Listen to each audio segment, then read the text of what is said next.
Good evening.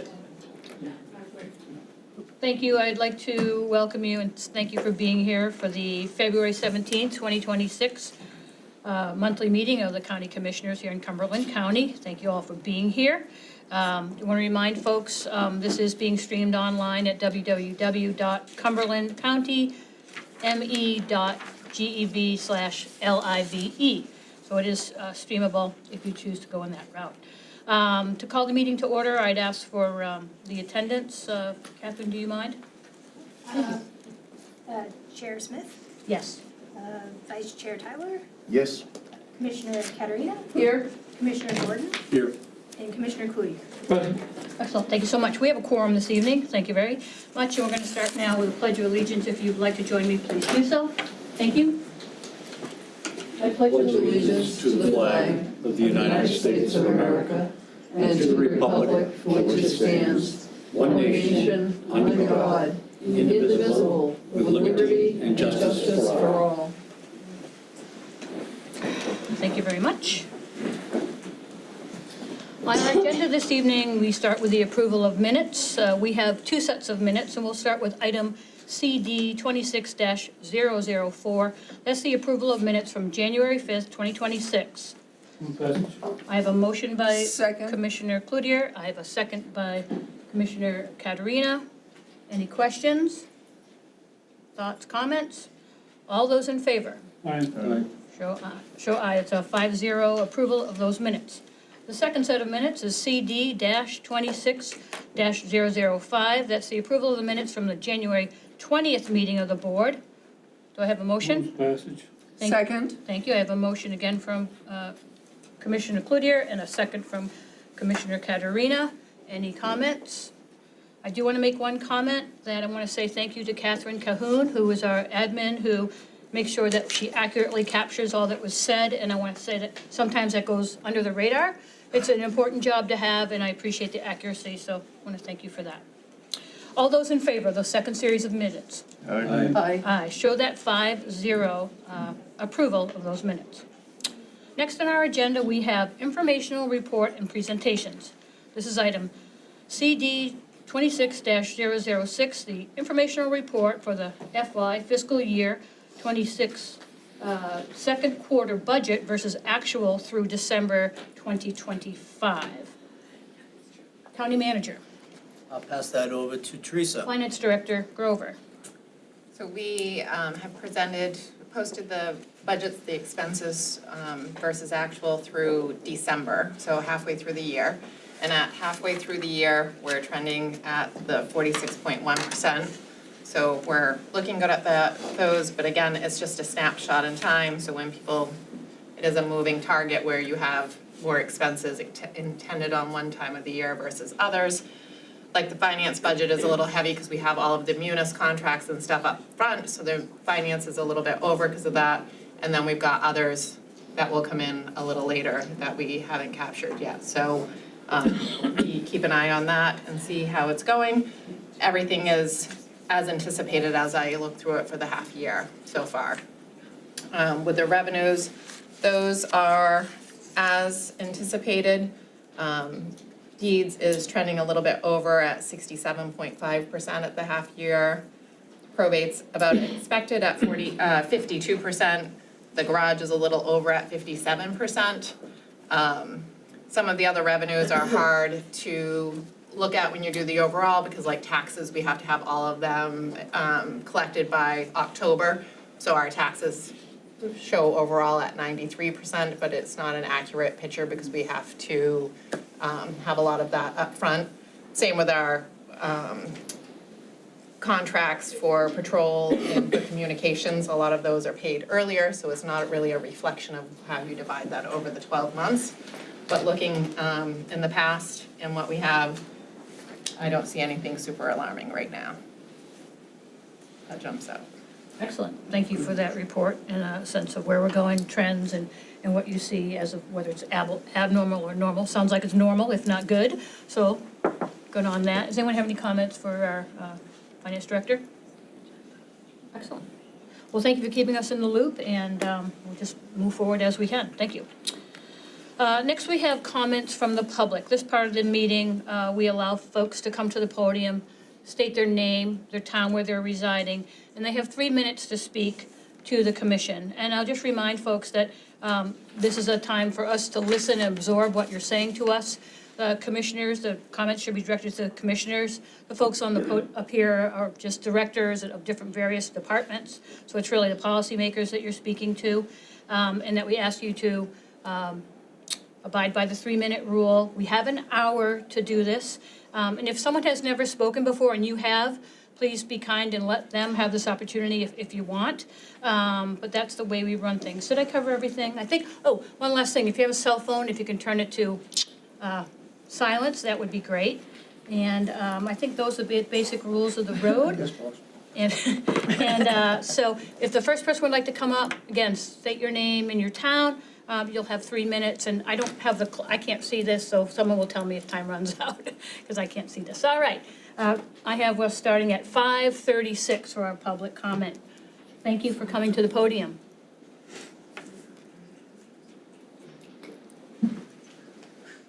Good evening, Commissioners. My name is Olivia Pennington. I live in Portland, and I am here to ask y'all once again to vote to end the contract with ICE. You've heard me speak before. I'm a doula. I primarily work with women living in the Francis Ward House, immigrant women who have crossed continents and crossed oceans to come here and give birth to their children in a place where their children can be safe, women who have survived genocides, women who are dedicated to raising their children in a place where they feel accepted and safe. On January 12th, I held the hand of a woman while her newborn daughter was born. We danced together while she took her first breaths. We prayed over her together. That child spent the first 2 weeks of her life with her mother living in terror as the ICE invasion began and her mom couldn't leave the house. She just got here. She just came earthside, and already she is living in a world where she is getting messages that she is not wanted, that she is not safe. When you are postpartum like that, there are already so many hormones flooding your body.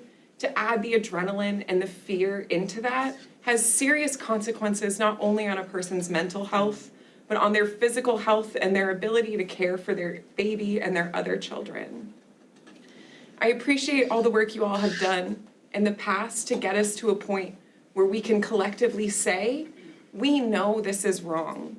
We know that Cumberland County does not stand for this.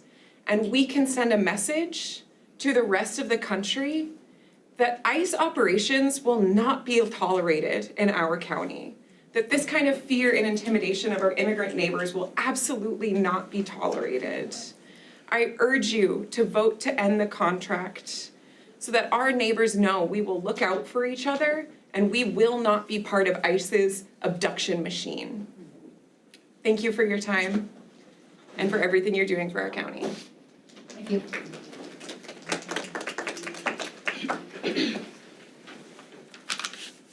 Hi, Good evening. good evening. My name is Heather Cron, and I live in Portland, Maine. On Wednesday, January 21st, shortly after 8:30 a.m., I arrived to Portland and found a parking spot in front of my office. I remember thinking how lucky I was. My colleague and I had carpooled. We finished our light conversation, gathered our belongings, and began transitioning into work mode. In the short time it took us to cross the street and pull out our phones to unlock the office building, someone across the street was apprehended and abducted by ICE agents. As we reached the office door, I heard someone screaming for help. Before I could even think, I dropped my bag and ran across the street to see what was happening. 4 ICE agents had surrounded a man, grabbed him, and thrown him into a car. As they approached, I shouted, "Señor, ¿cómo te llamas?" "Sir, what is your name?"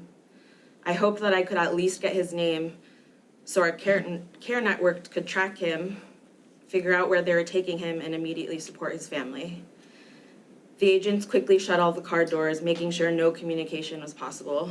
One of the agents told me and the other bystander who was filming to back up, even though we were safely more than 6 feet away. The other bystander calmly responded, "We're allowed to film."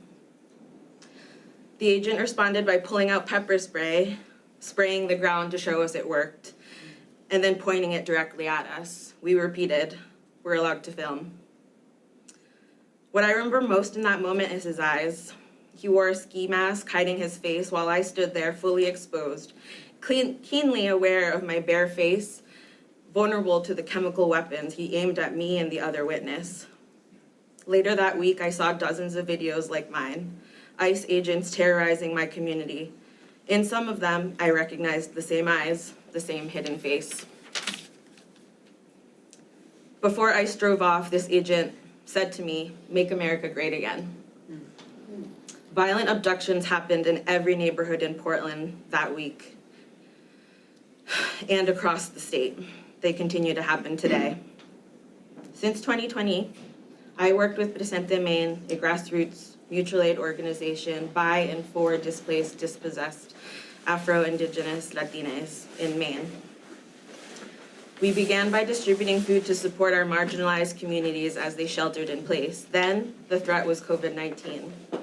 6 years later, once again, our people are sheltering in place.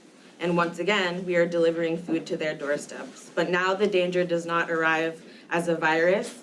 It moves in uniforms and unmarked cars. It hides behind masks and unchecked power.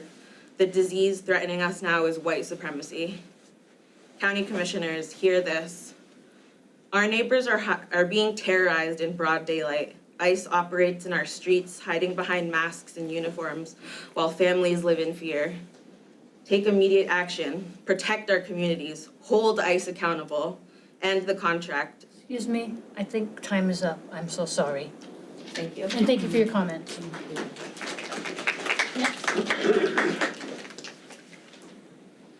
My name is Reverend Allison Smith, and I live in Harpswell, Maine. I want to thank Commissioner Smith and Commissioner Katerina for their courage, for their support of a safety of our community members. Commissioner Cloutier, Gordon, and Tyler, I want to ask you to hear the members of the community who have been here over and over and over again. I'm concerned that you are not listening to doulas and to social workers and to grandfathers and to mothers and to clergy and to social workers and to business leaders and to elected leaders. There is no need to have a contract with ICE now or in the future unless the goal of the commission is to make money on this horrendous and frankly racist policy that supports racial profiling at the expense of the community's safety. There's no reason to have this contract unless that's your goal. According to the ACLU, LD 1971 makes it clear that state and local law enforcement are prohibited from cooperating with federal civil immigration enforcement activities, including investigating, detaining, stopping, arresting, or searching a person for civil immigration enforcement purposes. The law prohibits it, and the law prohibits state and local law enforcement from detaining people on ICE hold requests. Yes, our Cumberland County Police will still comply with existing federal law and will investigate crimes and respond to judicial warrants. And yes, they will have to hold detainees maybe for 24 or 48 hours. But the contract means we hold these detainees almost indefinitely, and we do not have to do that. You know, we do not have to do that. But don't end the contract for me. There were corrections officers abducted, an 18-year-old from USM, a father whose wife had just had an emergency C-section, a general contractor, a young man who was working 2 jobs as a direct support professional and at FedEx. I believe you morally owe it to those families to take a stand. You can do this. I know you can do it, and it's time. It's past time tonight. It's time. End the contract.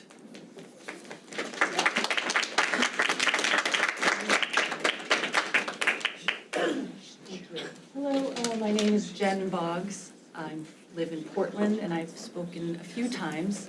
The first time as an immigrant, the second time as someone who watched the news and was fearful that what was happening in Washington, D.C. and L.A. would come and happen here. And indeed it did. I'm also here tonight as a mom, as one of the moms who was part of the mutual aid networks that were following the rules, that got trained and were following the laws. Moms who are blessedly on vacation, hopefully this week, and taking a break from a really, really tough month. I also come to you tonight kind of confused, no, very confused, very, very confused. Because I've often heard the argument that it's okay if immigrants come into this country, they just have to do it the right way. My understanding is most of the people that are being detained, both here in Maine and across the country, are trying to do it the right way. So I'm confused. I'm confused why this agency gets to keep breaking the law and we don't have any recourse. I'm confused that they're in arrears for their payment to you all. And I'm confused about what happens there. I truly am. I'm not making us, I'm asking. I'm confused why when an ICE agent or a border patrol agent breaks the law, why someone from your office, from the sheriff's office, from the jail, doesn't arrest them for breaking the law. It's so confusing to me.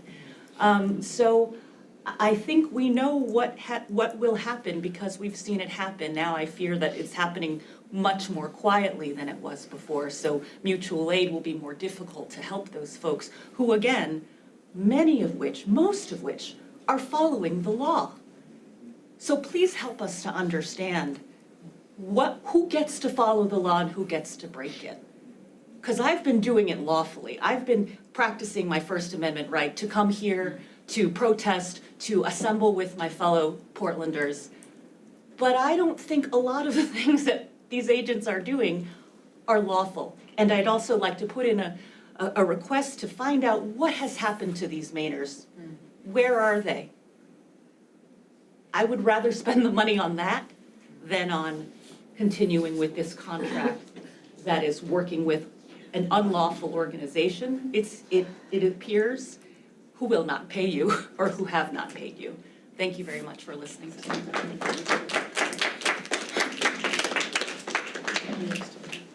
Hi, Commissioners. My name is Al Cleveland. I live in the Riverton neighborhood in Portland. I was hoping tonight that I'll get a chance to see Sheriff Joyce and thank him for his reflections over the last few weeks, where he joined us in anger and frustration, calling these recent ICE raids Bush League policing.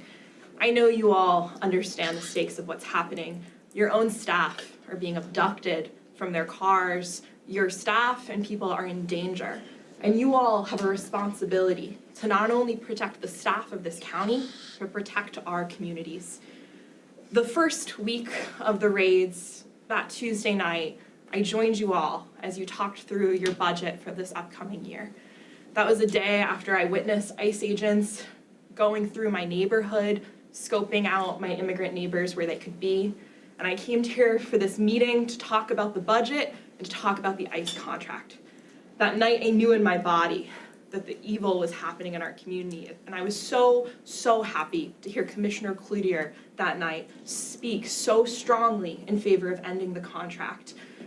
I wish it was live streamed, I wish we had more people, but unfortunately we need to work on our democratic practices so folks can understand how strong you were that night about ending the contract. You spoke such moral vision that we needed in that day of the raids. And since then, I'm really confused about why the first order of business tonight isn't to end all county work with ICE after what we've seen. And I know that there's legal trouble. I know that the federal government is scary. They're scaring all of us on the streets in our neighborhoods, and I know they're scaring you.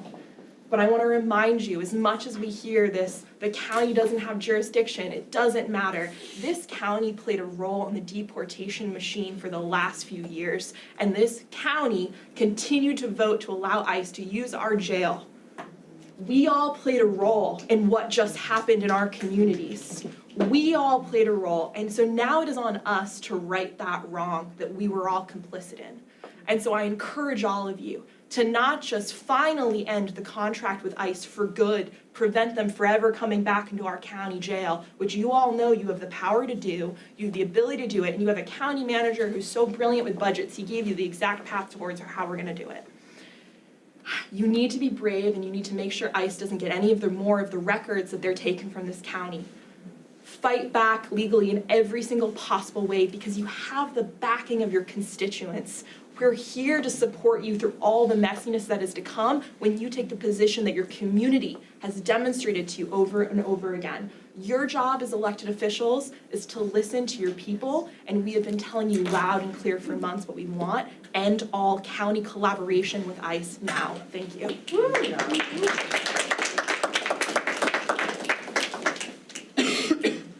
Hi, I'm Jeannie Barnard. I'm from Yarmouth, Maine. I was coming tonight originally in solidarity. I have a slightly different story to tell. My daughter, who's a paramedic, was trained originally as a phlebotomist, and one of her friends who helped train her at Maine Med, who's been a nurse there for many years, is originally from the Philippines. She lived there as a child, and then she moved here. She's been here legally for, 20 years. She has a son who's 15 months old, and she and her husband, who is also a nurse, are moving back to the Philippines because they do not feel safe. That's 2 nurses who we're going to lose in the next 2 weeks. We already have issues with our health care. We may lose more people. And that's a story that people may not know, that some people who are afraid because she doesn't want to be separated from her child, from being snatched somewhere, she's afraid to stay here. My daughter was born in China. She now carries a copy of her passport and her naturalization papers when she's at work as a paramedic, because I don't want her to be at risk. Thank you.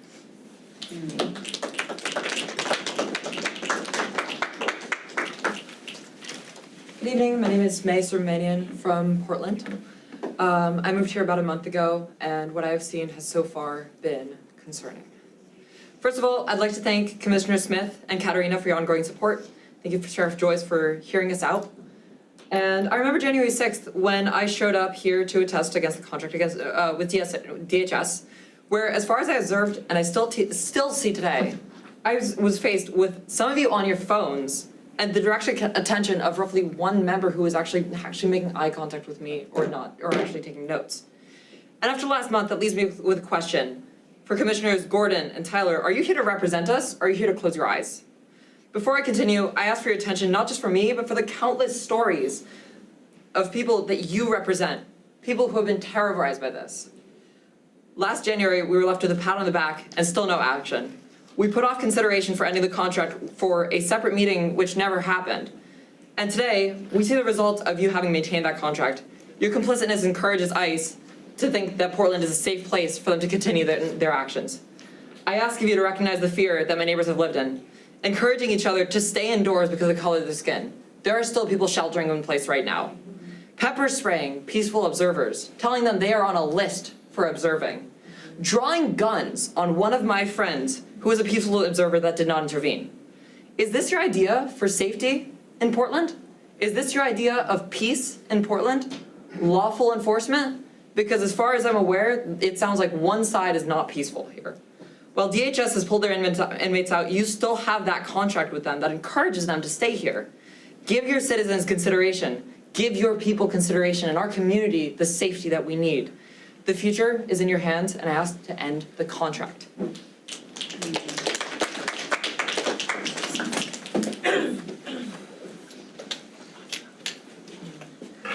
Good evening. My name is Reverend Christine Dyke, and I live and work in Gorham. I want to first thank you, Commissioners, for your service to the people of Cumberland County. And I also ask you not to renew the contract with ICE and to end it currently for two reasons. First of all, they are a bad credit risk for non-payment, and also their methods are immoral and cannot be supported by taxpayers. They have left bills unpaid, and we have to carry them as taxpayers.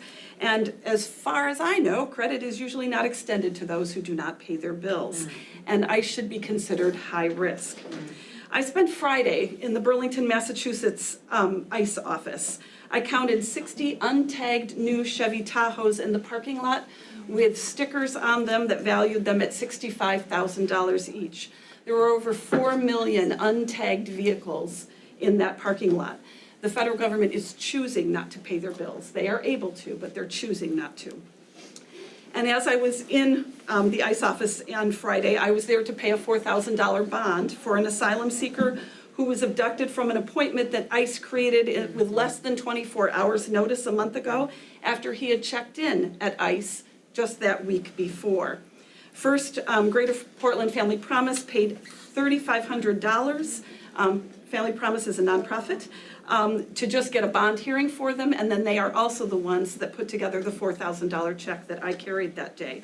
So one man, $7,500, just to get him out when he was following all the rules. So they are extorting money from us.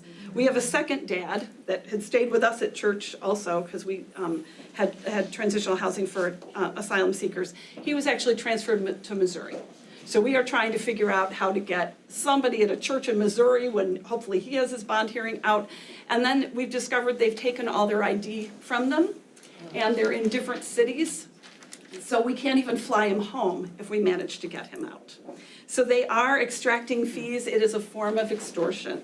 And I do not want to support the immoral extortion actions with our tax dollars. So I ask you to end the contract and not renew. Thank you.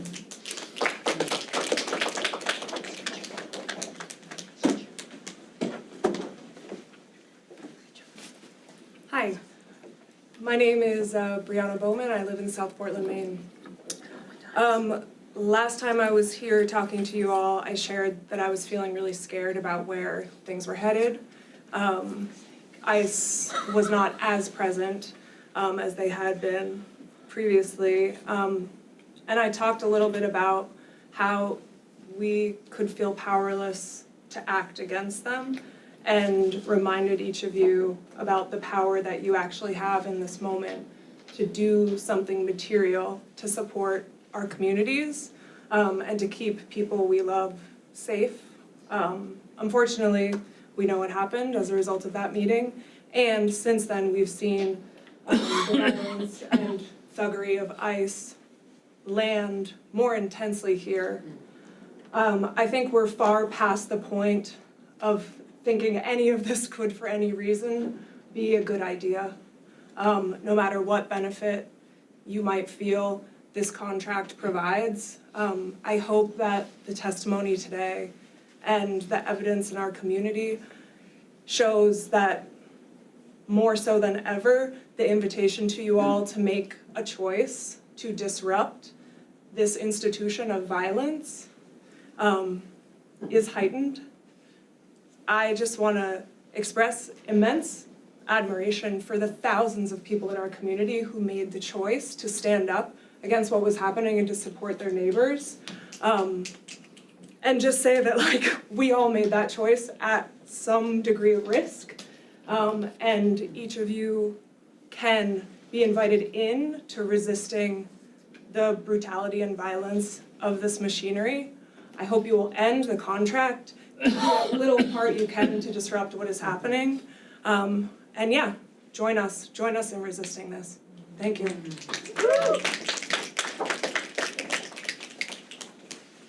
Good evening, Commissioners. My name is Todd Cretion, 1917 Washington Avenue here in Portland.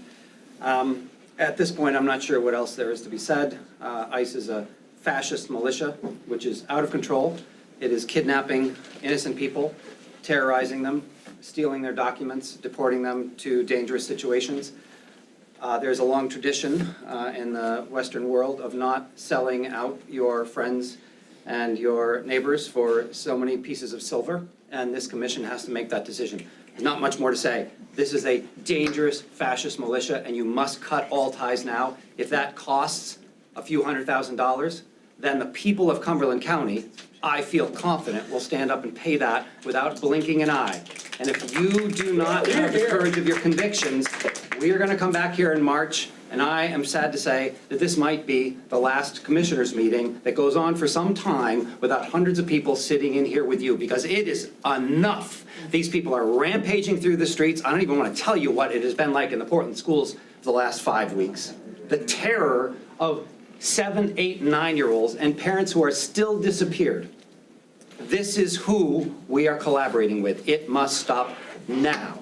Some of you have already made the decision to stop it. Some of you are sitting on the fence. Some of you are not even sure where the fence is. Now is the time to find that fence, get on the right side of it, do the right thing, stand up with your community, and if you do, we will have your back, and tens of thousands and hundreds of thousands of people in Cumberland County will have your back. The time for equivocation is over. The time for decisive action is now. ICE is a fascist militia. You must cut ties with ICE. Thank you very much.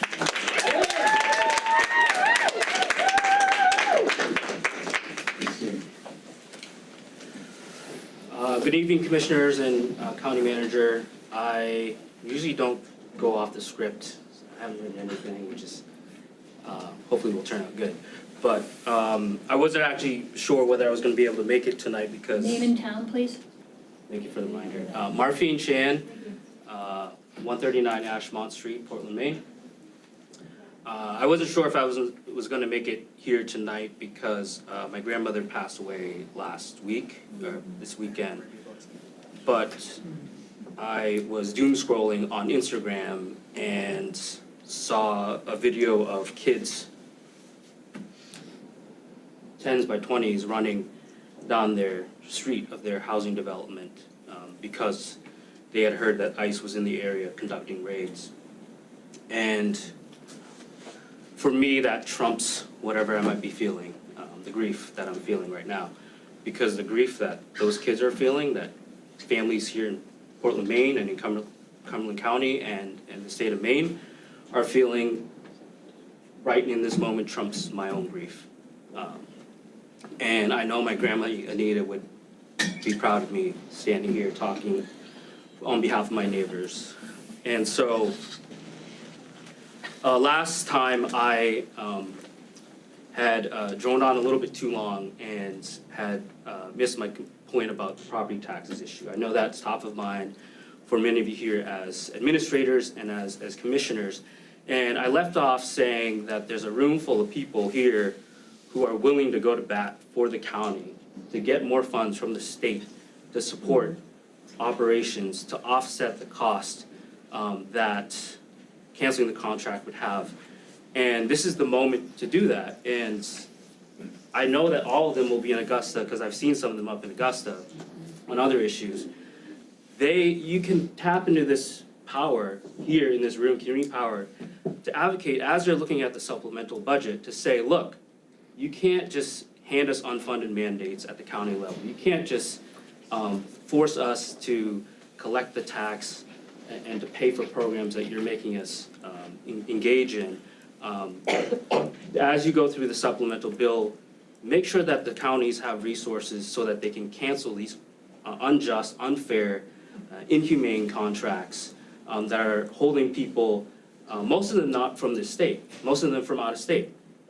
And so I just want to make that point out is right now you have a lot of community power here, and I want you to tap into this power to say to the state, Governor Mills, whoever it might be, that you need to fund counties more so that we don't have to face these impossible choices. And that's all I'm going to say. Thank you.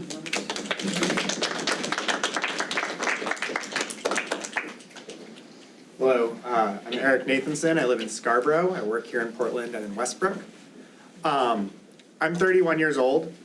ICE is younger than I am. It only exists because of a atmosphere of fear and panic under the Bush administration in the early 2000s.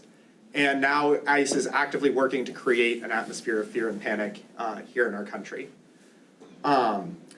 There's literally no reason for ICE to exist at all.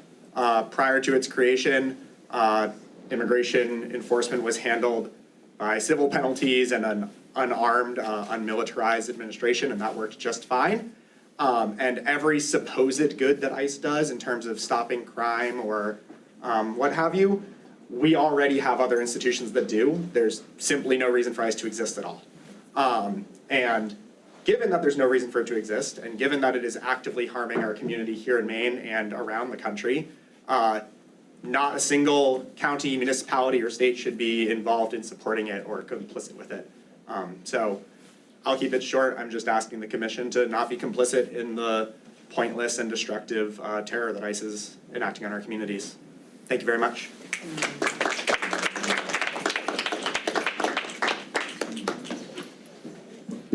Good evening. My name is Pearl Kugler. I live here in Portland. I think a lot of the folks who have spoken tonight have said it more eloquently than I can. So I just want to add my voice to theirs and asking you to please end the contract with ICE. Thank you.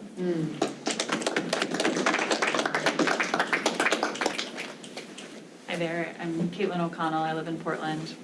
I'm standing with many people tonight asking you to end the contract with ICE.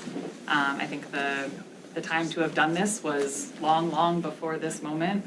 And I think this moment of ICE having taken the detainees who are being held in Cumberland County Jail, they're no longer there. This is a time, like the next right time to act to end this contract once and for all. And there's not just one thread of actions to hold accountability to dismantle a violent presence in our communities, and this is one thread that you all have the decision and the capability to contribute your voices and your heart to end this contract with Cumberland County Jail, and I really hope that you do the right thing. There are a lot of people in our community are counting on you, and I stand with many to ask you to end this contract. Thank you.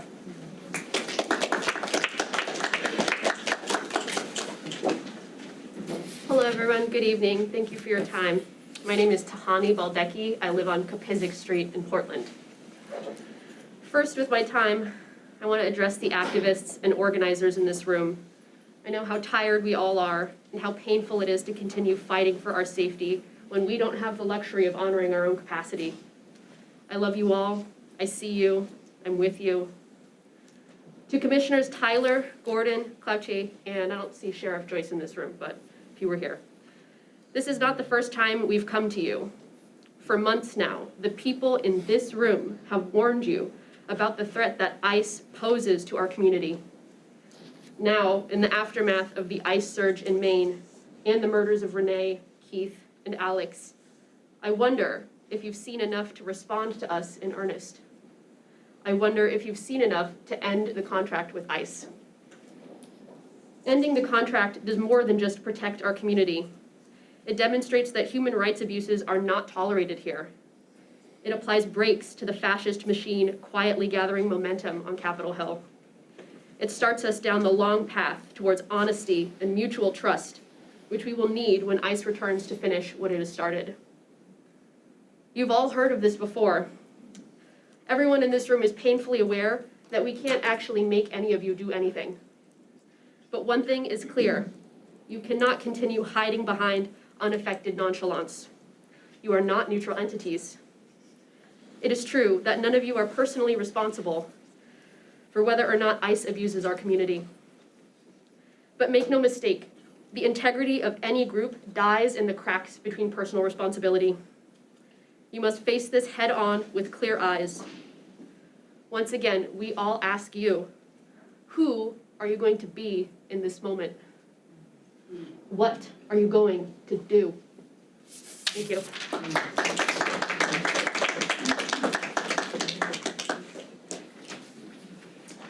Hello, everyone.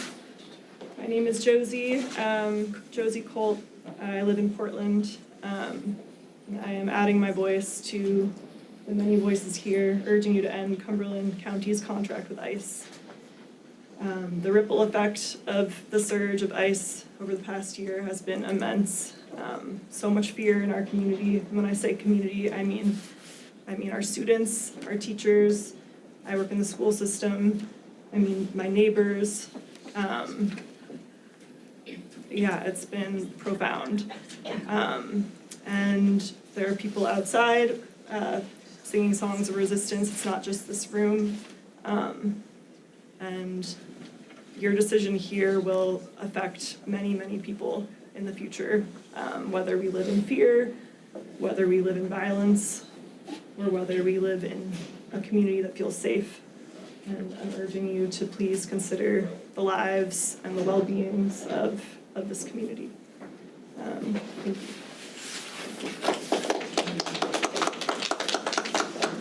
Good evening, Commissioners. Ella Tabasky from Brunswick.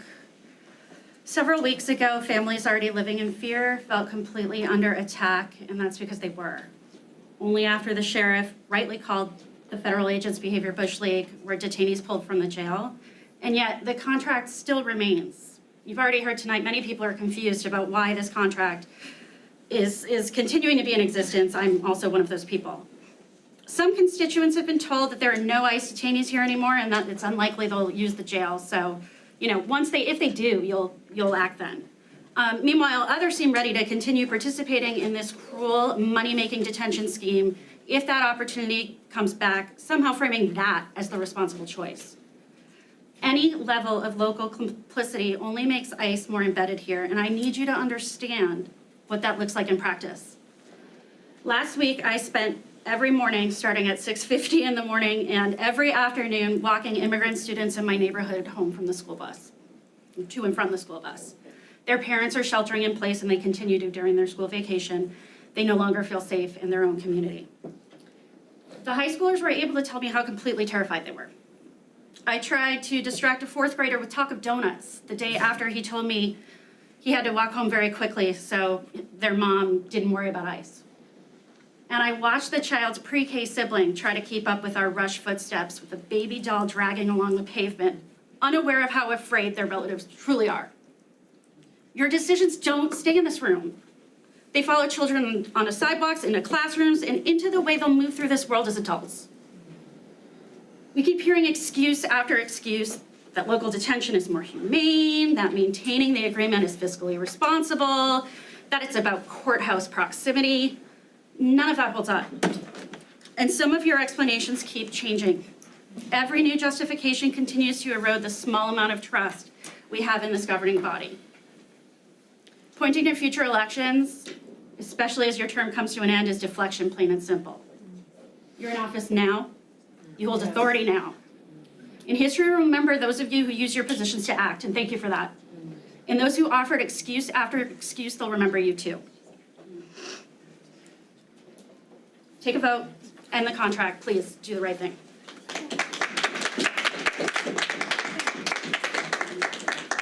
Good evening. My name is Kathy McPherson. I'm from Wyndham, Maine. I'm here to add my voice to the others. I work at an elementary school in Wyndham, and this is not a Portland problem only. It isn't the cities that they're terrorizing. We have many students that have not been in school, and I work in an elementary school. They are scared. It's everywhere. So I urge you to please stop this contract with ICE. Thank you.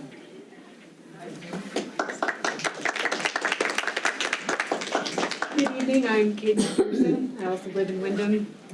And like everyone else who showed up tonight, I want to see our resources going into building communities, not tearing them apart. It's what's good for Maine, it's what's good for all of us. Please end this contract with ICE. Thank you.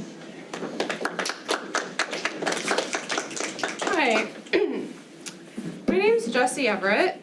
I live in Cumberland now. My family immigrated here to Maine. My father's line came from England in the 1600s, and my mother's line came from Italy in the 1900s. Almost everyone in this room is a recent immigrant to Maine. I imagine there could be one or two people who are Indigenous. I actually grew up very close to this Northgate Plaza. I would ride my bike down here to get ice cream. And I had a pretty idyllic childhood because, in part, this was a very safe community. My parents could let us go ride down for ice cream. I don't feel safe here anymore. And the more recent immigrants are being absolutely terrorized, okay? I work at a local emergency department as a nurse, and I can tell you that on the ground, people are feeling the continued ICE presence, and they are still afraid. I took care of a patient 2 days ago. She is a recent immigrant. She had given birth recently, and she had a very serious kidney infection. But she did not come to the emergency department via ambulance because she was afraid of the attention that could draw to her. So she had a friend bring her in, despite her severe infection. She's now hospitalized. Yesterday I was driving in Brunswick. I saw a clearly marked Border Patrol agent pulled off on the side of Route 1. Brunswick's pretty far from the border, and ICE doesn't have any role in traffic law enforcement. So I wonder what Border Control is doing on the side of the road on Route 1 in Brunswick. This is new. This isn't what our communities used to be like. And is this what we want our communities to become? This affects our friends, our family, our neighbors. This affects me because my sister-in-law is a Colombian immigrant. She lives in Massachusetts. She came here legally, she's documented, she followed all of the proper channels.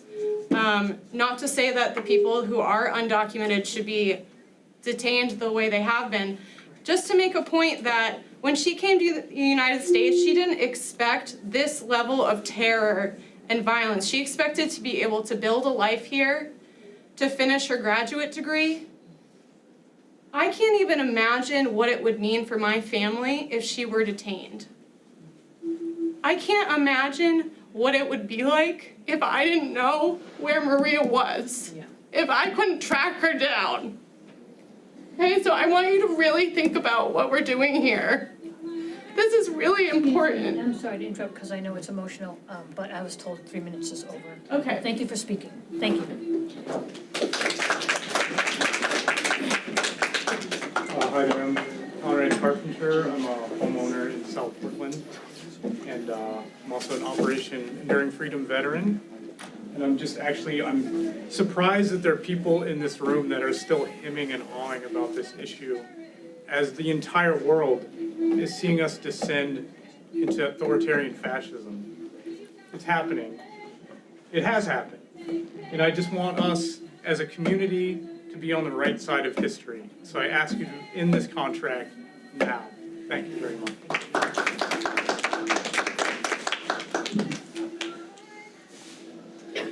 Hello, my name is Steve Carroll. I'm a resident of Portland, and I'm a Portland public school teacher.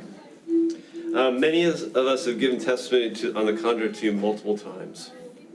We have stressed multiple times that ICE is a brutish paramilitary force that instills fear and terror into our communities.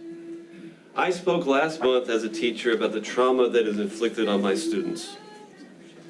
My point then was a fear that they carried into school with them.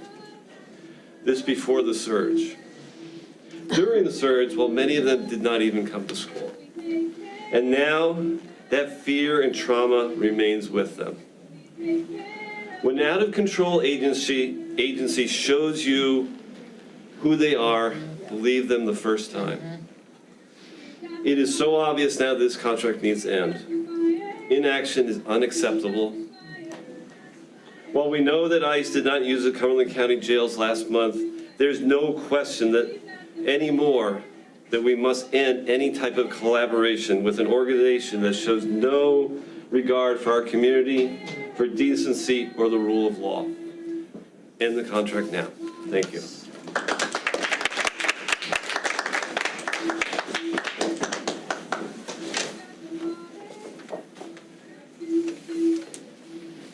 Good evening, Commissioners. My name is Sue Anderson. I'm a Portland resident. I'm also a Portland Public School teacher at Deering High School. And it's school vacation week this week, but rather than being away on vacation, I prioritize being here to urge you once again to end the contract with ICE. The last weeks of school have been the hardest of my career. The hardest. I'm a 20-plus year teacher. Due to the terror of the surge, I had days of looking out at a sea of empty chairs. It's heartbreaking and it's unconscionable for students to be fearful of attending school. So I ask you, will Cumberland County defend democracy?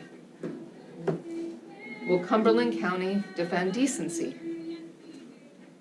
By maintaining the contract with ICE, we strengthen the national deportation machine that is terrorizing my students' families and communities across our country. I urge you to end the contract now, because it's by resisting county by county that we stop the lawless violence and build a future of decency and democracy. Thank you.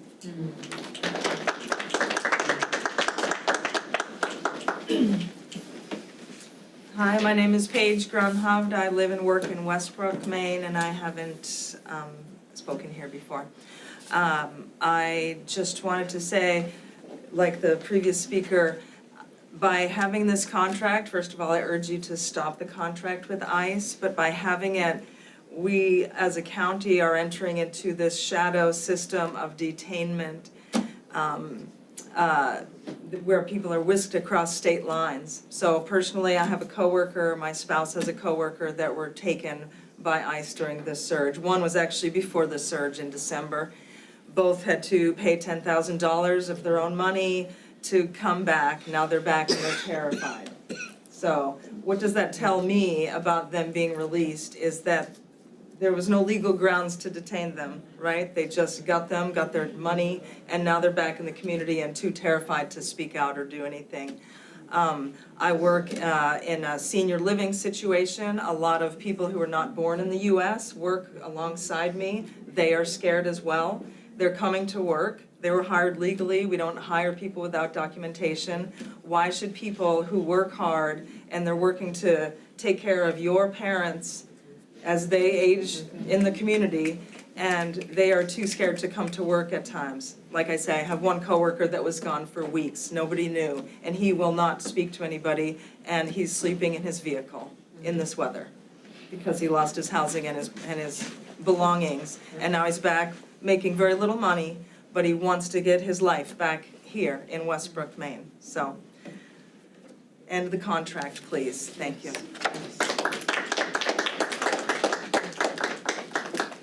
Hello, my name is Michael Sedgwick. I live in Pownell, Maine right now. And when I was growing up, I grew up in Auburn, and not far away from Auburn is Lewiston. You may be aware that Lewiston has a rich history of immigration, being French Canadian and also Somalian immigrants who really came and revitalized our town not that long ago.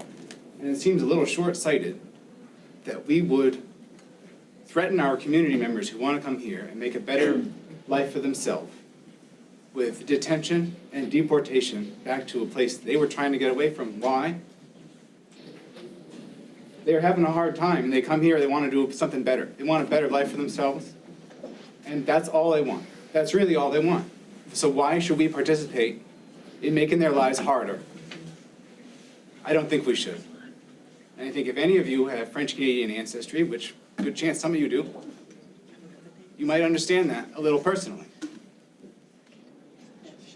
And, you know, the Somalian people came to Lewiston and they made that town breathe again.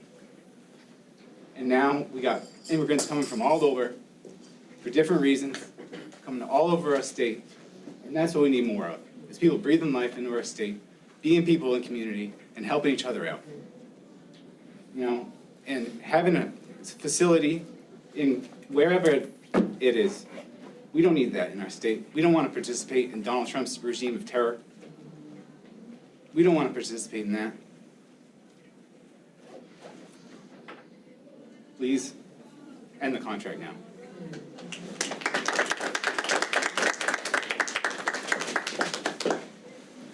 Hi there, my name is Rachel Flayinger. I'm the founder of Activate Maine. And I want to speak to maybe for the tens of thousands of people who visit the website every month to find out how they can stop actions like this. People want to trust our government again. They want to feel safe. They want to believe the government and people when they say they're going to do something. But we don't. We can no longer trust anything you say, which is unfortunate because I'm sure you're here in good faith. Just in the neighborhood yesterday, there was a SWAT team who were serving a warrant. It sent the whole neighborhood into terror, the whole neighborhood. And what happened? Everybody, the police said, no, we're here for a warrant. We're issuing a warrant. Nobody believed them. We don't even believe our own police, who we're supposed to have protecting us. We want to trust again. And we want people who came here to seek asylum out of war-torn countries not to live in the same environment they left. We are re-traumatizing people. We are pushing them into hiding. They are losing their money. They are behind. They're losing their places to live. And then what are we doing? We are working harder, giving our money to support these people, and then everybody's behind. This is horrible on every level. We want to trust. We want to be safe. We want to work on bigger issues besides terrorizing people. We want our democracy back. Thank you.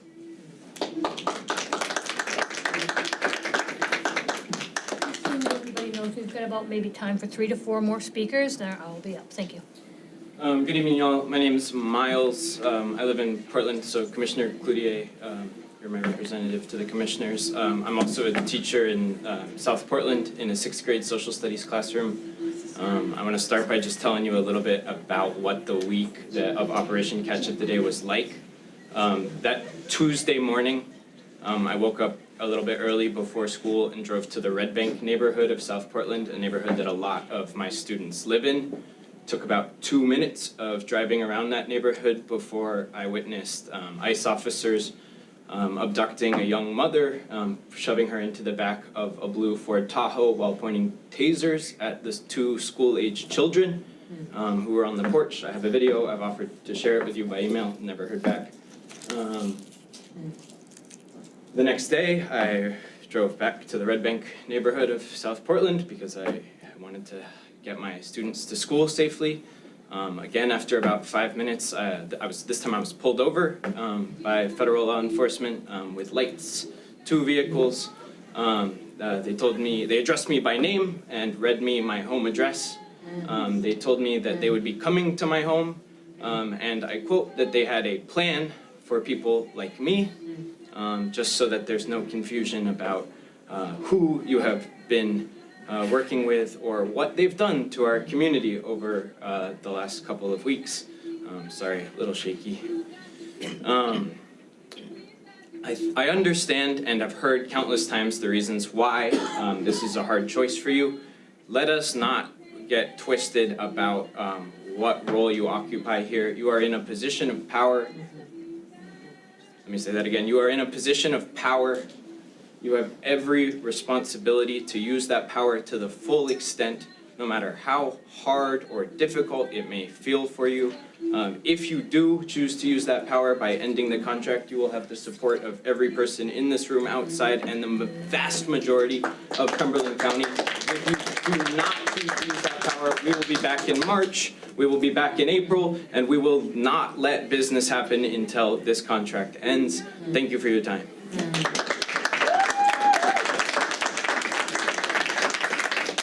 Hi, my name is Molly Pacone. I live right down the street from here, actually. I walked here today.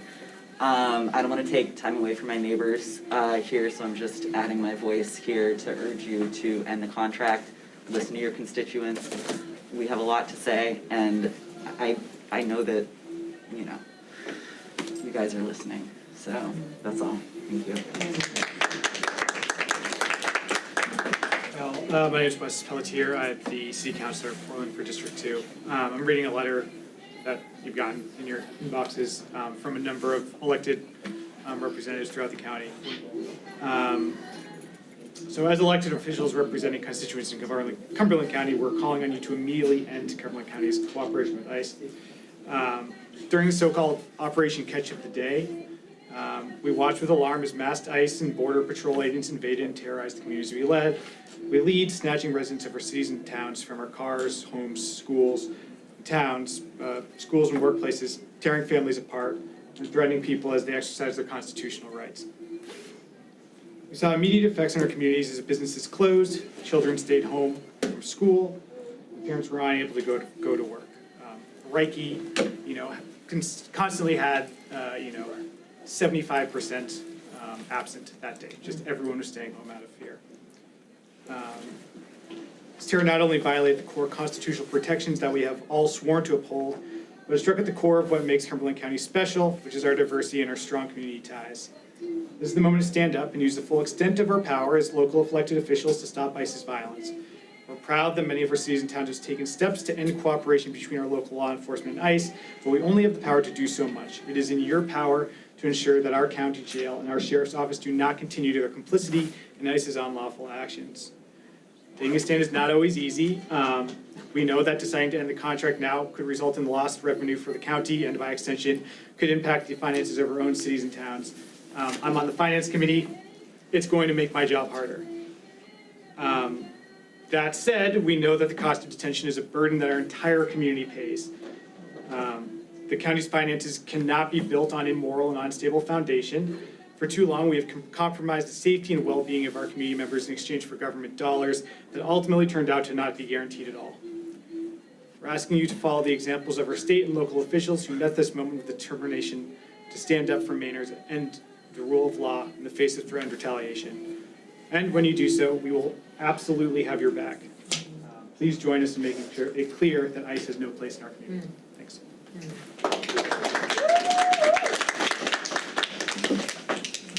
Hey Commissioners, it's me again. Back again to ask you to end the contract. Can you keep your name and town, please? My name's Nori, I live in Portland. Gonna keep it brief. You've heard all you need to hear over and over and over again. I'm just here to ask you, what in God's name will it take for you to listen to the people that it is your job to represent? We have given you so many opportunities. ICE will be back, they didn't leave, and they will continue to use you as their pawns until you are wise enough to refuse. End the contract. We finish up on our based on 5:36 start. Thank you.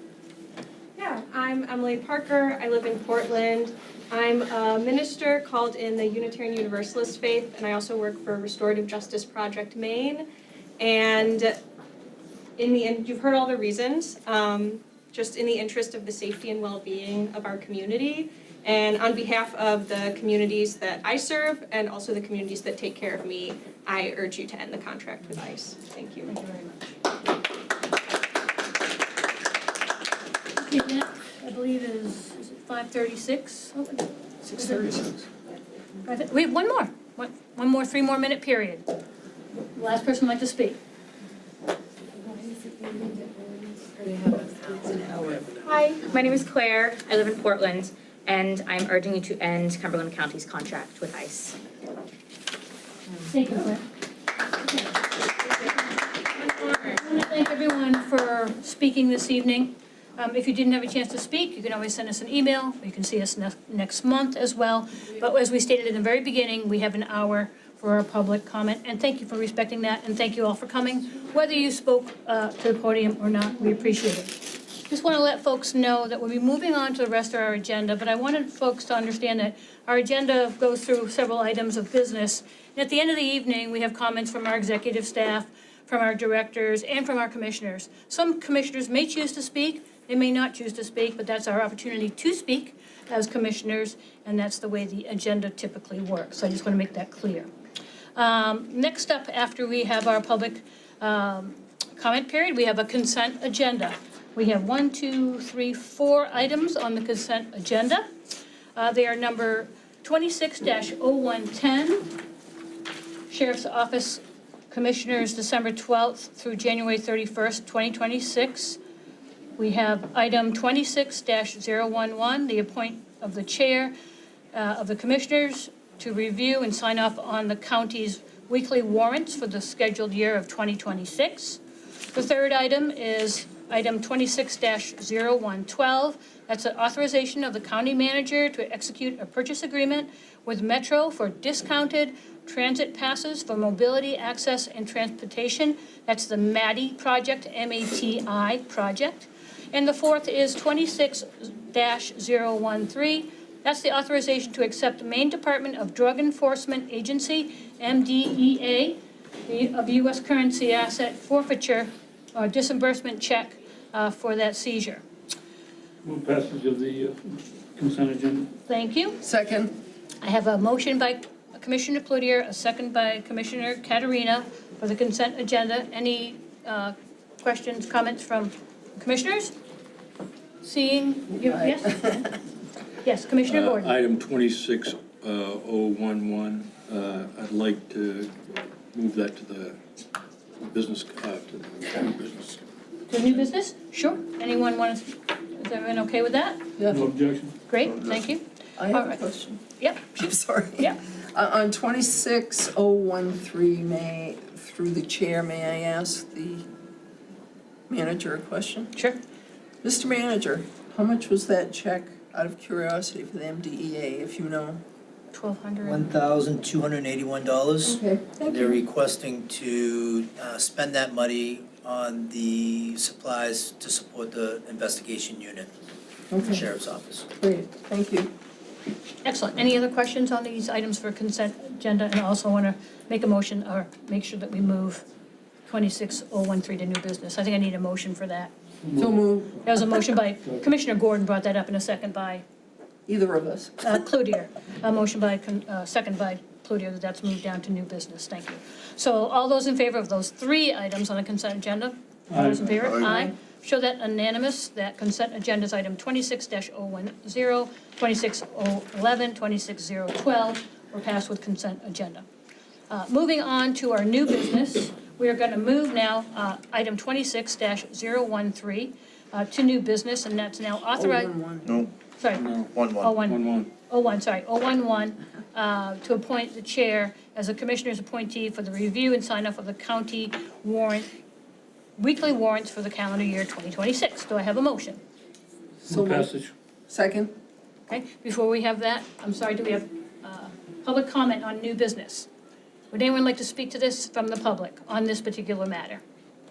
And now seeing none, I have a motion by Commissioner Cloutier and a second by Commissioner Gordon. But I have, Comments. comments. As I read it, what I understand is that the chair is authorized to do the signatures, but I thought we were going to have two people. You can authorize as many people as you would like. Well, I thought that was the idea, so that if she's not here, there's somebody to do that. Oh, that wasn't my understanding. I always thought it was the chair. It could be the chair and the vice chair. I think the language said or designee, the chair or designee is what the policy says, I believe. And he has a designee. So should we add that? So you could assign, Patty could say whoever. That's in the policy. Do we need to add it into this item? Yeah. Is the question. I would think you could amend the motion to say that the chair is designated or in her absence or inability to do so, the vice chair is designated. So Some of me, it's just, what I'm looking for is coverage. Sure. For, if for some unknown reason the chair is not available. Last time I was chair, I was signing for about 3 months ago and forward, so it's not like, it is a ministerial act. Is that a motion? Are we making an amendment to the motion, or are we just I'm debating? suggesting an amendment, if Commissioner Gordon is satisfied with it, I'm glad to adopt it. And your amendment is? That The chair is done, the chair, or I think it actually specifies Commissioner Smith is appointed to sign that, and in her absence or inability to attend to the matter, the vice chair, namely Commissioner Tyler, would be designated to do so. That would be my amendment. Okay. Second. All right, so I have a amendment and a second. Any more discussion on these amendments? I would just say we should take away the names and put chair and vice chair. That way, that's a you good can idea. just go forward any year you want to do it. I don't know if the auditors would like that, but we don't care, do we? Is there an issue on auditors? That they don't have a name? Because auditors need a name. As long as the policy reflects what we're doing. I think you're fine. Chair right now. Okay. So the policy, I think, reads appointee. Now, whether we're saying the vice is the appointee or not, I guess, splitting hairs, but I just want to make sure we're consistent. They also can go out from the minutes. They've asked for minutes, so that will take care of it if it's in the minutes, so. Okay. All right, so we have an amendment on the floor. We have no more questions, I think, and no more clarifications. All of those in favor of the amendment? Aye. To show that amendment 5-0 and unanimous. And now for the main motion, we'll read it through somewhat to the point of appointing chair and vice chair designee for the commissioners to appoint, to review and sign off on the county's weekly warrants for the calendar year. Does that sound good? Yes. We've captured that? Great. Any other comments on that? All right, yes. As long as say and or, so it doesn't look like both signatures need to happen at the same Yep. time. Okay, we'll capture that. So the chair and or the vice, parentheses designee, for the appointment. Okay, all those in favor of that main motion? Aye. Show that moves 5-0. Thank you very much. We're now on to more new business, and that's item 26-014. This is the authorization of the county manager to enter into a contract amendment between Cumberland County and the Maine Public Employees Retirement System effective June 1st, 2026 to change its plan offered to eligible corrections employees to Special Plan 3C for future service only as outlined and negotiated in the current NICU and Teamsters contracts. Is there anyone from the public who would like to speak to this matter? Seeing none, public comment is closed. County manager or HR director? Comments? Got nothing more than what you just read. Thank Great. you. Move passage. I have a motion from Commissioner Cloutier and a second from Katerina. Any thoughts, comments? Ready to move the motion? All those in favor? Aye. Aye. That is a 5-0 unanimous motion. It approves. Item is 26015, and this is authorizing the county manager to sign a pharmacy services agreement between Westwood Pharmacy and Cumberland County for services provided at the jail. Is there anyone in the public that would like to speak to this matter? Seeing none, I'm looking for a motion. Move passage. Second. Second. And county manager, you have anything to add at this time? I would just add that this item was brought forth and the commissioners were notified. We needed to go and activate the emergency clause within the county's procurement policy to bring the pharmacy contractor on and to work with a new medical contractor, which is the next item. But in doing so, in my discussions with the commissioners, I was in need of signing this contract as well as the sheriff prior to this meeting. And so we're put this on for formal acceptance by the commissioners under the emergency clause. Thank you. Thank you.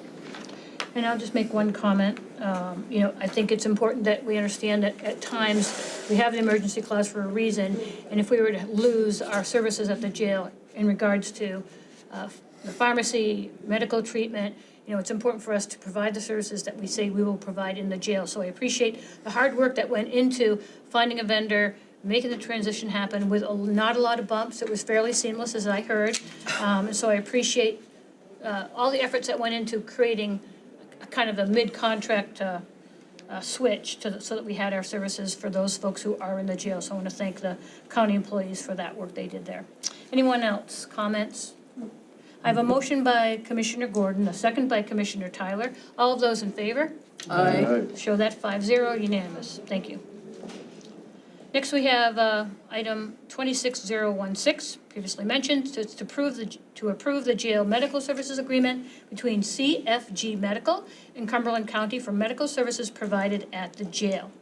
Is there anyone in the public who would like to speak to this matter?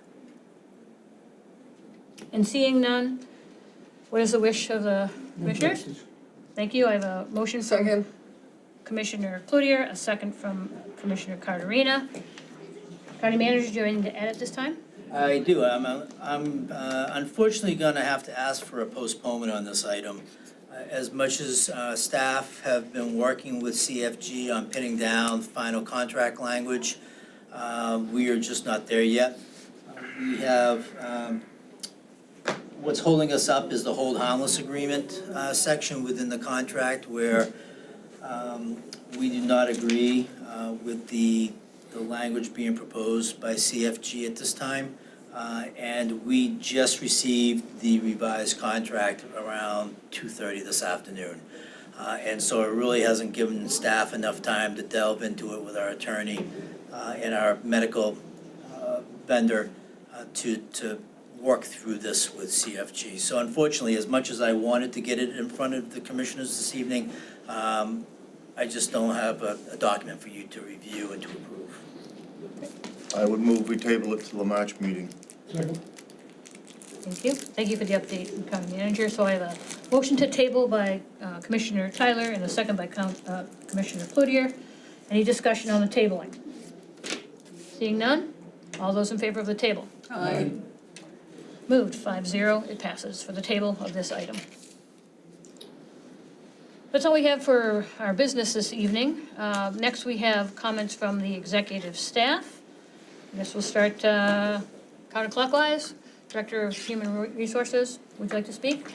I don't have anything. No updates? This evening, no. Okay, great. Thank you. Catherine, you're all set. Thank you very much. And going around the room, Finance Director, anything from you? We've survived year end with 1099s, W-2s, working on 1095s to get out. And we've got the workers' comp audit deadline by the end of the week. So we're busy on all different ends still. So wrapping up the audit, we just got the GFOA audit had been done by the end of the year, but the federal audit just got done. So I've got to post that to the clearinghouse for the federal awards for grants. And it has been posted to the state auditor's website now as well, so. I have a quick question around the workers' comp audit. Yes. When that comes through, do we receive like a experience mod, like from that, a new rate for the Yes. coming years? Can you explain a little bit more about that? 'Cause I know that's a big topic. I think Amy can actually explain a little bit more about the mod rating. So I have with the classifications, but the mod rating I think is more in the HR. There's a look wheelhouse. back period that takes into account, we've had really high mod rate that I don't see any significant injuries falling off, so I think it'll maintain at a high rate. For a couple of years, probably? Yes. Because it's a rolling? Yeah. Okay. Okay. Unfortunately. Thank you for that. Sorry. Not great news, but I Yeah. just had to ask because I need to know, or want to Yeah. know. Okay, thank you very much from both of you. And County Manager, anything from you this evening? This evening, county staff continue to work with the bond advisor and bond counsel on lining up the FY26 bond to go out to sale end of March, early April. This Thursday, we have ratings calls with Moody's and S&P. That will kind of kick off the process in going out to sales once we get our ratings. So we're hoping that everything looks good and stays pat, right where it is for rating purposes. And I think we're going out at a good time, interest rate wise, from what we hear from our advisor. With that, we are working on a couple of RFPs that are coming in. One of them has to do with the jail roof, that those prices seem to be coming in pretty good, that we received today. The other is the fire alarm at the county jail. Both those items will be coming forward to your March meeting. With that, I'll have my comments, but thank you. Thank you. Comments from the county commissioners. I guess I'll start to my right. Thank you. Are you gonna cover legislature? I can, Well. or you can. Go ahead, you can do it. Legislature issues are a little bit daunting right now. One of the issues that we've got is the item with the registry. And it appears that the state wants to pass the bill as constructed, and which would mean that all counties will be getting a lesser amount from their registries than present. Right now, it's 10% of the transfer tax, and that'll be lowered so that it will support building structures and shelters for the homeless, which is very laudable and necessary.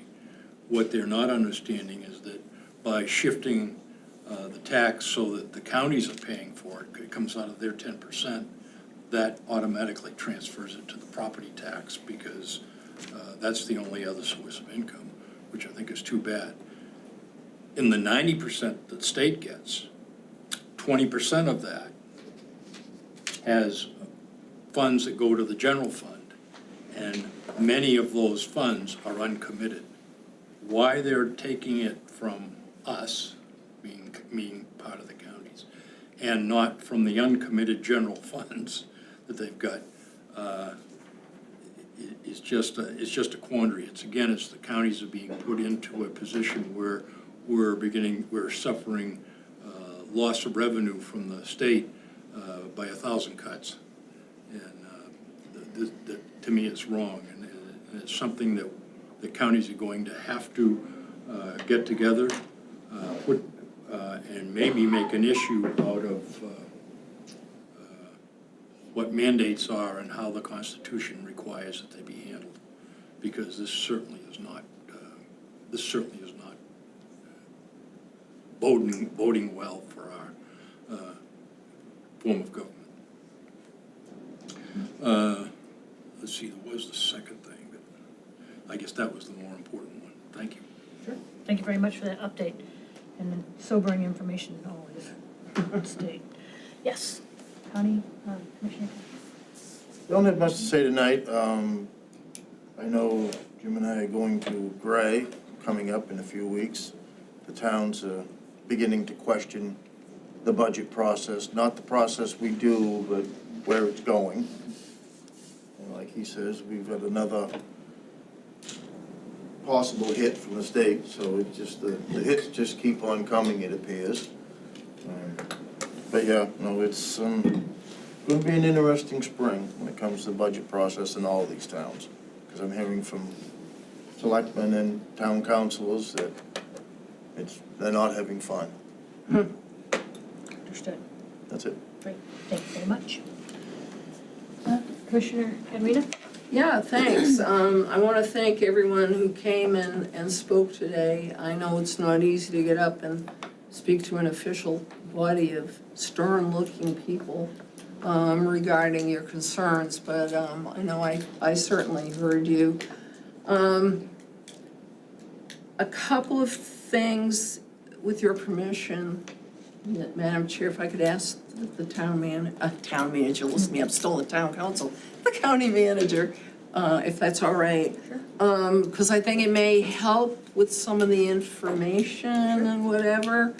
How are we doing with our delinquent payments from ICE? We have received over $800,000. And how much do they owe? They owe about 1.2 million, somewhere in that vicinity. We have not received, I think, 2 invoices that were the DHS scheduled for payment back on this February 11th. We're hoping that those will flush through this week. And we have not received, or DHS has not paid the January 1st through January 22nd invoice because the money that was available assigned to Cumberland County was insufficient, and so staff need to go back and request additional funds to cover the invoice. I think it was about $202,000. So it's the February 11th approval. We received all the February 10th approvals, so the February 11th is still out there as well as January. And it was a long weekend and whatever. Okay. How many marshals inmates do we have more or less? As of Friday, when I asked, it was 42. 42? And those are separate from the ICE, correct? As regards the contract that we currently hold, are the U.S. Marshal Service the primary holder of that contract? And ICE is secondary, or how does that work? The U.S. Marshal Service is who we dealt with in renegotiating the contract 2 or 3 years ago. As part of the U.S. Marshal Service, they do have a provision within the contract that we've heard uncheck the box because it says ICE and the box is checked, and then it's also the Federal Bureau of Prisoners, and that box is checked. So okay, it's kind of all inclusive there. But they're separate check boxes, so to speak, in the contract.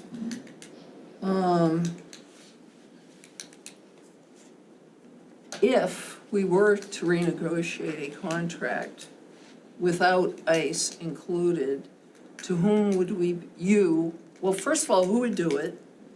And to whom would we be speaking or going through? It would probably be the commissioners directing me to renegotiate. Okay. And we would be reaching out to our U.S. Marshal contacts that we dealt with in negotiating the contract a few years ago. And it's my understanding in my feeble looking up things, research, that the U.S. Marshals are under the Department of Justice, and then ICE is under DHS, and I have no idea about Federal Bureau. Is that a separate? That's the first time I've heard that. Yeah, I'm not well versed there. We tend not to have a lot of inmates from them. We do have occasional few. Okay. But not a lot. Okay. And the reason I'm asking these questions is for the folks in the audience, so they understand, the logistics of what we work with and the legalities and the contracts and whatever. Plus for my own edification, appreciate knowing, the numbers there. I can speak only for myself and for no one else sitting here at the table. I have come to the conclusion that, yeah, as you already know, I supported canceling the contract, but I would just as soon move forward sooner rather than later to get rid of ICE as the, I don't know what the word would be, they're under this U.S. Marshals contract. I have a concern, though. I don't mind keeping the U.S. Marshals contract because that's Department of Justice. It has to do with the federal court system, and we have a federal court here in Portland. So, whatever we can do with that, that's why I was asking what would it take, who do you talk to, whatever. Just, again, as much for your edification, people who are listening, either here or at home. I will tell you, as Commissioner Gordon put it so succinctly, the state's killing us with, what do they call it, 1,000 cuts? Which, it's mind-boggling how they, meaning legislators, don't understand how the county system works, we're working on that, I'll tell you that right now, on the state level, to educate people. And I wish Brianna was here, because she did a really nice brochure for Cumberland County that will be coming out to explain to people what the heck do counties do. That being said, one of the speakers spoke about, getting some of the folks who are concerned about the contract with ICE involved in state funding and the legislation that we're dealing with. Our county jail is woefully underfunded as a state pays us, they pay us a nightly fee like a motel, which is really strange, but that's how it goes. And there's also a law out there that there is a new LD, and I couldn't make my computer work. I don't know if you saw me prior to, I had an update, not that you need to know this, but I had an update that happened this afternoon and it screwed my whole computer up. But there's an LD that is before the legislature, and I wish I had the number and I don't, I apologize, that would not require us to accept any arrested person, because right now it's written, county jails must accept any person arrested by a law enforcement agency, and it lists some federal, county, whatever. So that kind of muddies, not kind of, it really muddies the water as to what we can and can't do. So just be aware of that and keep your eyes on it. There is a hearing on jail funding because there was nothing in Governor Mills' supplemental budget to help us. Because to be honest with you, the way Jean Marie thinks about this, maybe if we had enough state funding, we wouldn't have to be as concerned about the federal contracts. But that being said, it's Wednesday, the 25th at 9 a.m. approximately, and God, just if you've never been up to the legislature, they say 9 a.m. and then they give you a list of 18 things, and you may be the first one, you may be the 18th one. So you may get on at 9 or you may not get on till 5 o'clock in the afternoon, but that's just the way it rolls. And it's before the Appropriations Committee. I would love it if any of you would even write letters to your local legislators saying, hey, we understand, jail funding is a problem, and however you want to put it. I'm just making that ask of you guys. I know LD 1971 was brought up. That's the one that says that law enforcement will not work with ICE, basically.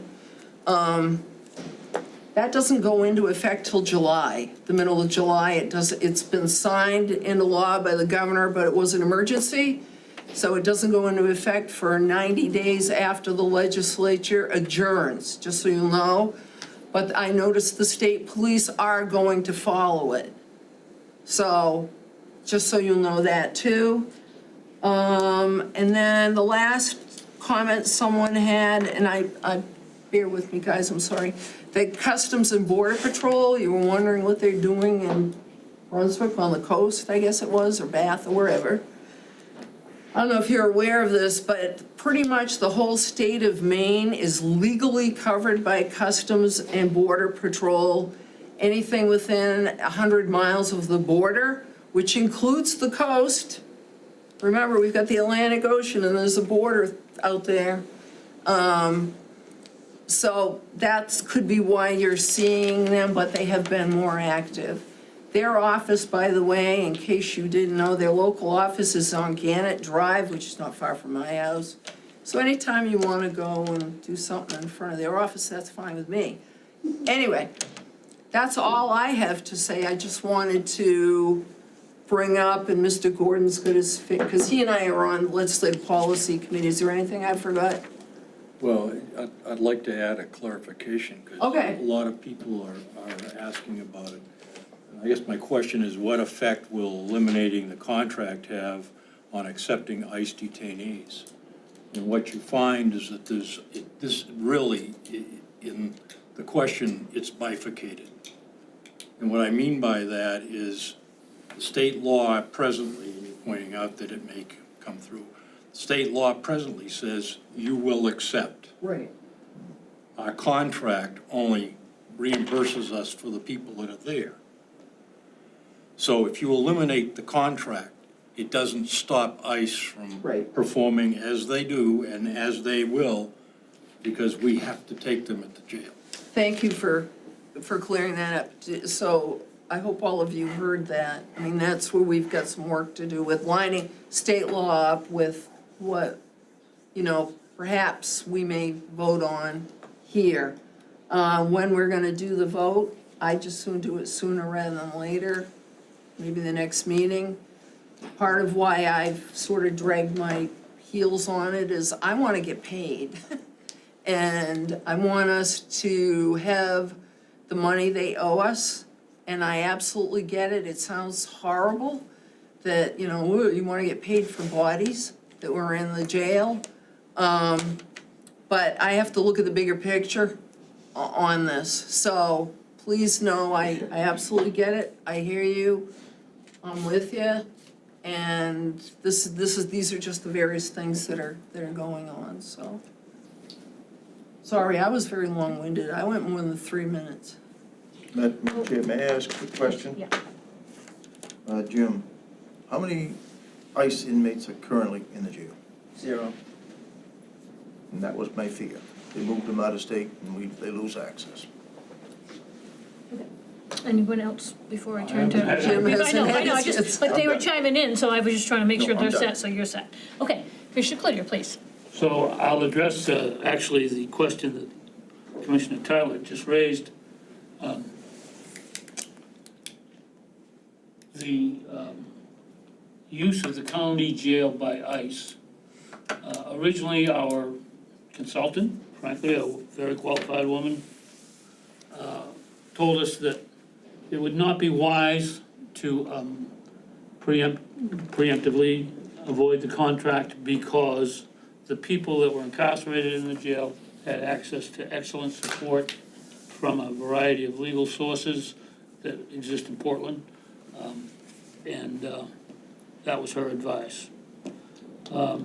Afterwards, we started collecting information from the sheriff's office. They were pretty consistent, fairly consistent in providing it to show what the census of ICE prisoners was. There was a reference to whatever legal section of the code affected them, and it also showed the dates of their incarceration and whether they'd been deported or not, ordered deported or not. And we were getting that every couple of weeks. And what it began to show was that it was a long-term facility. Some of us visited the jail to talk with the people that ran particularly the pod that most of the males were held in. Excuse me. Only to learn that basically they were using the county jail in Portland as a high to medium-high security institution. It's a county jail, it's not a prison, and that creates, in my amateur estimation, all kinds of public safety problems. If I were facing a quick trip to Venezuela or someplace where I'm gonna end up in a gulag, I would do a lot of things to disrupt that activity. I'm gonna ask the commission to agree to an executive session to follow up, frankly, on something that Commissioner Caterina just referred to, which is what would be the best process for us to eliminate ICE from the existing contract. The existing contract is not with ICE, it never has been with ICE. It is with the Marshal Service, and some of the kind of issue of working together on the federal system, which our people have been sensitive to is whether the Marshal Service would feel compelled to eliminate their aspect, their role, and in fact, our staff has told us more than once that they were firmly convinced that would be the terminate, if we tried to get rid of ICE, that would terminate the contract, and that would be that. Because the Marshal Service would feel obliged to step back. Since ICE has pulled out, and they did it a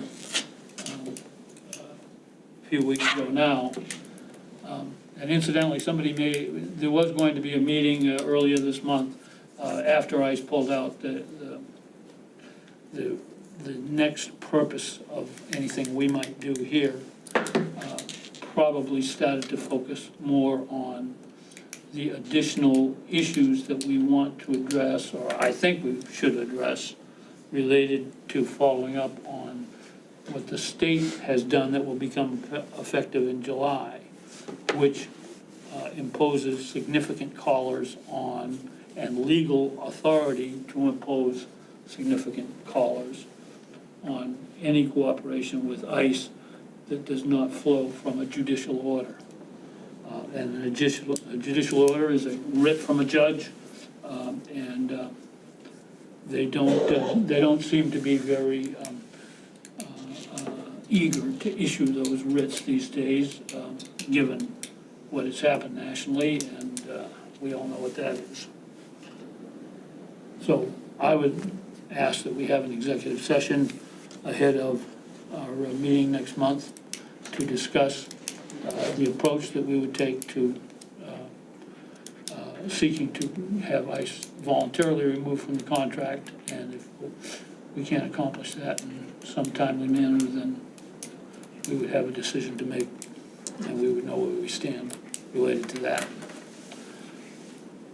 All that having been said, I am glad to hear from everybody, but I think it's important for us to be much more realistic about what this means. It means we can cancel the contract. I myself do not care a bit about the money. There's a contract every year. I mean, there's a budget every year. We're gonna talk about what that's gonna be here after we adjourn our meeting tonight. But the latest and greatest is, there was a summary on the news a few nights ago about what the budget is for ICE and what the budget is for the Border Patrol. You should know that the Border Patrol was actually the entity that was far more active in 2004 and 2005 in Maine. In 2004, the Border Patrol made 90% of the seizures, and there was about 1,000 of them. There was another 1,000 in 2025, and they were about 65 or 70%, and ICE was the rest. The budget that has already been approved for these two operations for this year and next year is $170 billion total. The ambition of the White House group, really, but the national government, is to export 10 million people.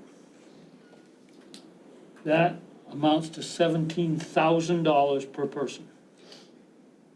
In fact, they really, they have a hard time chewing gum, apparently. I mean, they have become one of the most hated administrations in the history of the United States. But they still quite capably could export a million people. That would be a huge amount. That's at $170,000 per person.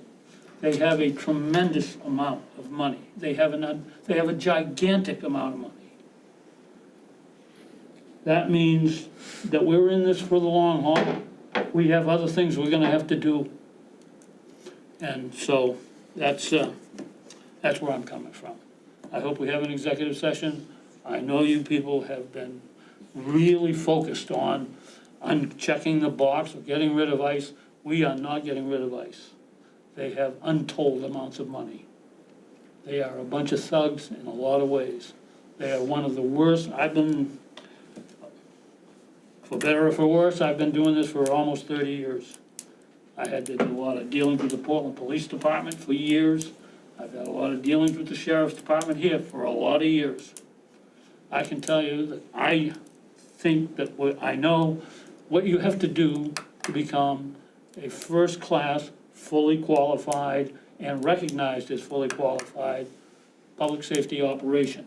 That's true of the Portland Police Department, it's true of the County Sheriff's Department here. ICE, and frankly, the Border Patrol people, nowhere near competent. The sheriff was 100% right when he said it was completely bush league. And he said that only because he's fairly reserved about how he swears about people. And, he's been around a very long time. He's a very qualified guy. He has made it very clear, for as long as we have this little state law that I think is actually an extended and illegal interpretation of the law, as long as he has that interpretation from the Department of Corrections, he considers that he has no opportunity to disobey that. He's a law enforcement officer, he follows the law. So that's part of the quandary we're in. I am actually very glad that ICE has finally pulled out of the jail. What happens next is actually we need more strategy. We need to know better because they have a tremendous amount of resources to devote to this, and it's going to go on for another year and a half at least. So I'm sure people are looking at me. My family knows I'm about as close to a communist as you're going to find that ever won an election in Maine, and they can't understand how I have continued to do this in ways that people really don't seem to have understood. But the real problem is we can do whatever we want with this contract, and it is not going to help the people of Riverton. It's not going to help the Somalis and the Sudanese, who I have a lot to do with integrating into Portland, and actually also arranging for housing for them in Lewiston 25 years ago.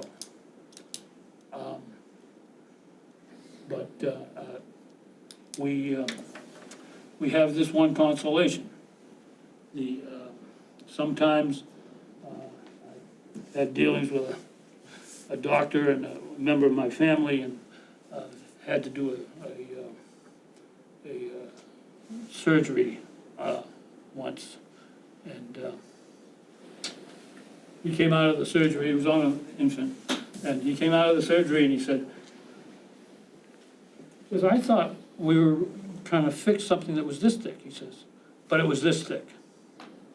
Says, which means, he says, what I can tell you medically is the worse the problem, the better the fix. That's where we are now. We've got a terrible problem. I've been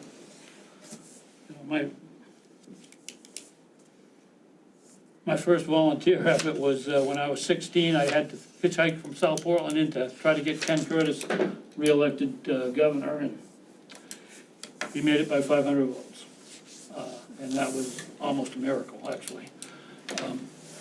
And I've been doing it ever since. I won't be around next year, neither will Steve. We had the uncommon good sense to write term limits into the county charter that actually passed, although a number of them had failed. We finally got one passed, and it includes some term limits. So there'll be new people in these seats. But keep those numbers in mind. We're going to have an ongoing problem. We're not really solving much if we cancel the whole contract or we don't. The bottom line is we have to find ways to cope, and You know, we saw what the people in Minnesota did. You know, the price that was paid by the people of Minnesota should not be minimized. It was a tremendous thing, and it was brutal in every way you can think of, and that includes the cold. So, like I say, I would like to proceed with this, but I also think it's now time for us to think about what else we could do. That's all I got. Thank you. Well, I'll finish out with just a few comments. I'll try to keep it brief. Certainly, it's been a complicated issue. I want to thank all the folks who have come this meeting, last meeting, the meeting before that, all the way back to August. Clearly, the commitment is there to have a safe community and to really take a look at what's happening. And all I want to say is that it's beyond me on a moral standpoint that we are supporting whoever we are with ICE. And granted, ICE is out of the jail. That's a good thing. But I think having a contract with them says something about the commission. That's my own feeling. And I honestly think that I look in the mirror and I say, I don't want to be part of this.